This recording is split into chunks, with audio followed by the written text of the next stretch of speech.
In today's video, I'm going to show you exactly how to add a PDF in Notion step by step, even if you're completely new to Notion. This is one of those simple but extremely useful features that lets you keep documents, guides, invoices, reports, or study materials directly inside your Notion workspace.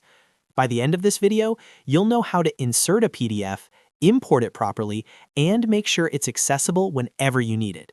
If you find this tutorial helpful, don't forget to hit the like button and subscribe to the channel for more easy Notion tutorials like this.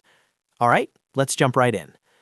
First, open Notion and navigate to the page where you want to add your PDF. This can be a brand new page or an existing page where you're already keeping notes or documents. Once you're on the page, make sure your cursor is placed exactly where you want the PDF to appear.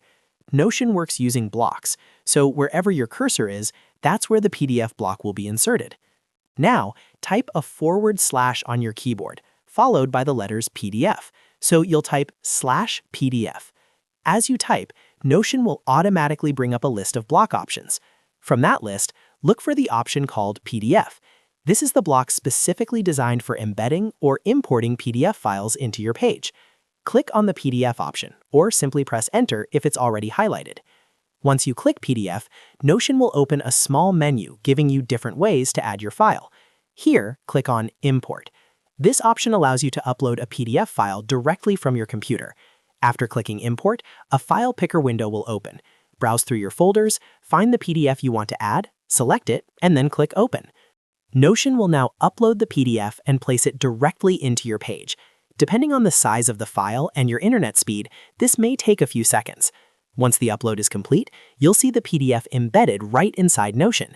You can scroll through the pages, zoom in and out, and open it in full view if needed. This makes it perfect for reading documents without leaving Notion. You can also resize the PDF block by dragging its edges, or move it anywhere on the page, just like any other Notion block.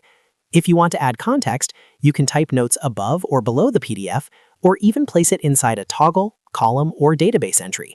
This gives you a lot of flexibility when organizing your workspace. And that's all there is to it. You've successfully added a PDF in Notion using the built-in PDF block and import option. This is a great way to keep all your important files and information in one place without switching between different apps. If this video helped you out, make sure to hit the like button so more people can find it, and subscribe to the channel for more Notion tips, tricks, and tutorials. Thanks for watching, and I'll see you in the next video.